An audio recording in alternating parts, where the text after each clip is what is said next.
Hello. Today I'm going to talk about my book, Mr. Patterson. The first two chapters, I have uploaded the first two chapters onto Substack, um, and by now there's a few people reading along with it.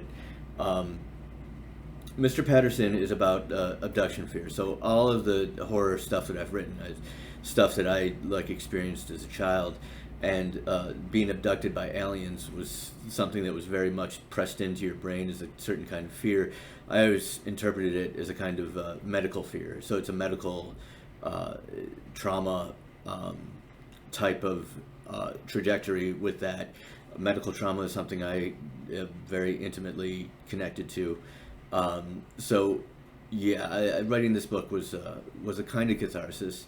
The female character that is the protagonist is kind of a villain protagonist, and you're not supposed to like her or accept any of the things that she does as good. She's basically acting off of this process, and a lot of villains are kind of have their humanity reduced to the extent that they're now just a process.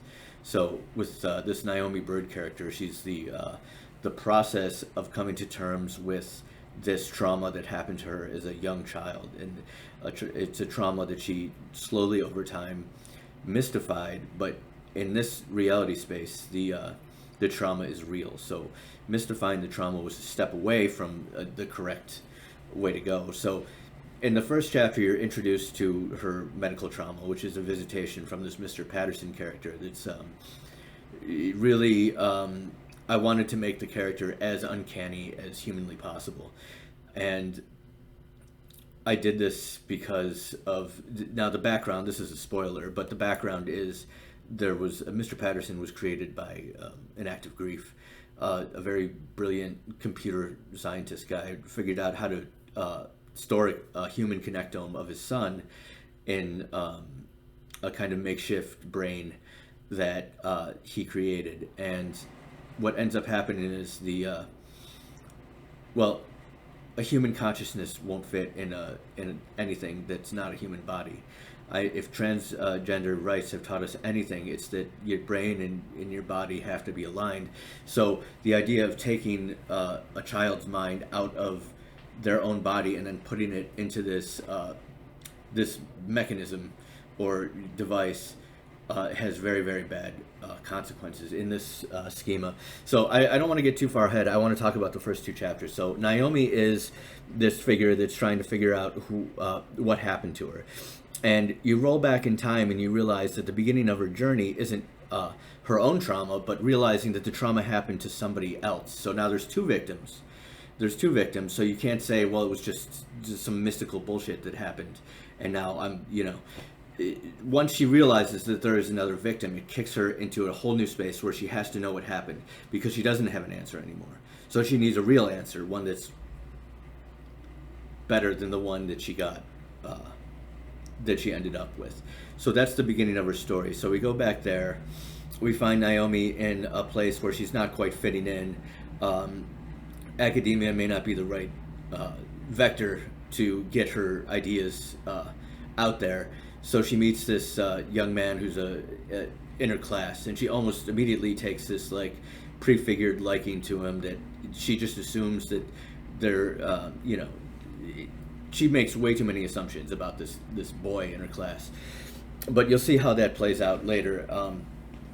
So what do we have now? We have the abduction experience. We have a teacher in a professor setting. We have a student who also shares the trauma of the characters. We have now a means that they're going to disseminate this information so that they can find more victims, and it almost immediately works. They find a third victim.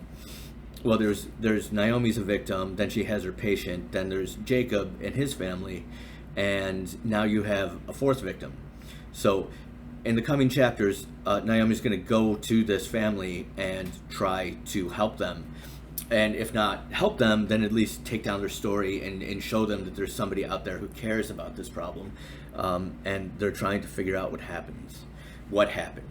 So that's where we are with Mr. Patterson. In the coming chapters, you're going to get more backlog, but the backstory really isn't what's important. Like, it could have happened anyway, but now you have this artificial human intelligence connectome inside of a body that doesn't quite fit. So now the intelligence has to go out there and incarnate itself, and that's what these abductions are really all about. Thank you for your time. That's all I have to say for today. There's going to be more updates every Thursday on Mr. Patterson. I hope you enjoy it. If not enjoy it, then maybe learn something from it. It's not the kind of book that that's going to leave you in a really happy place. It kind of wants to devastate this childlike need to have decision-making power taken out of your hands, and that is perfectly exemplified by this AI god kind of race. So that's where I wanted to go with this novel, and I'll be editing as I post, because it's a kind of in a it's almost pre-rough draft parts of it. The earlier parts I did have a chance to edit, and now I'm going to disseminate. So thanks for your time, and I hope you enjoy.